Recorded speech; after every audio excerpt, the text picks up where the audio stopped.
Assalamualaikum warahmatullahi wabarakatuh. Anak-anakku, bertemu lagi dengan Ibu dalam bahasan tentang evolusi. Kemarin kita sudah membahas tentang mutasi. Di akhir pembelajaran disebutkan bahwa mutasi yang berjalan terus-menerus akan mengarah ke terjadinya evolusi.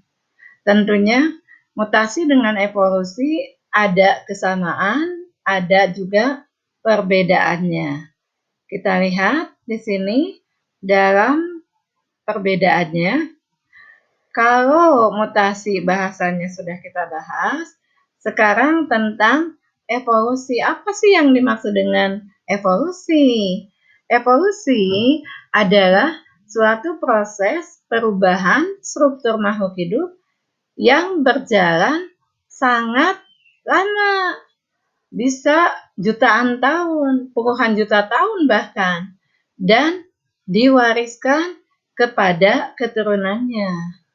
Sedangkan kalau mutasi, proses perubahan pada apa? Pada gen, pada kromosom, yang juga diwariskan kepada turunannya. Kita lihat tayangan berikutnya.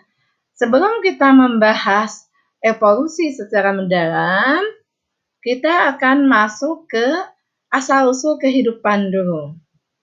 Nah, asal-usul kehidupan ini ada 3 teori. Teori yang pertama mengatakan bahwa teori abiogenesis klasik, kita lihat nanti. Yang kedua, teori biogenesis. Dan ketiga, teori abiogenesis modern. Mari kita lihat tayangannya seperti ini. Ketika kita bicara tentang teori abiogenesis klasik, tentunya kita melihat bahwa ada di SMP kalian pernah belajar tentang teori generatio spontane. Jadi dulu yang berhubungan dengan terjadinya kehidupan ada yang dikenal dengan teori generatio spontane atau yang dikenal dengan teori abiogenesis. Ini dianut oleh ilmuwan yang sangat terkenal yaitu Aristoteles pada tahun 384 sampai dengan 322 sebelum Masehi.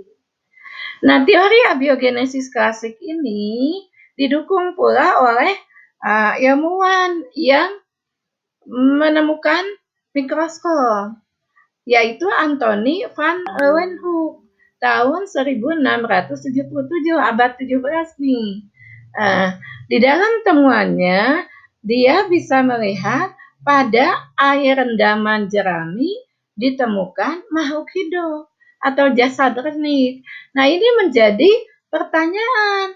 Ya, jadi menurut mereka, katanya bisa jadi jasad renik yang ada pada air rendaman jerami ini merupakan makhluk hidup yang berasal dari benda mati, yaitu rendaman jerami tersebut. Nah, teori ini bertahan kurang lebih hampir 3 abad. Bisa dibayangkan oleh kalian, teori abiogenesis atau teori generatio spontane itu menyatakan bahwa makhluk hidup berasal dari benda mati.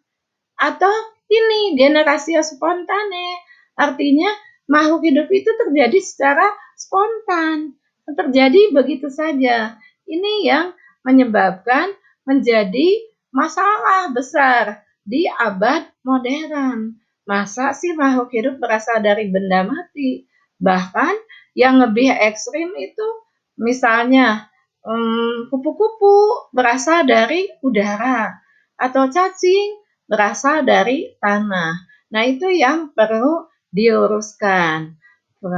Pengetahuan pada abad 17 masih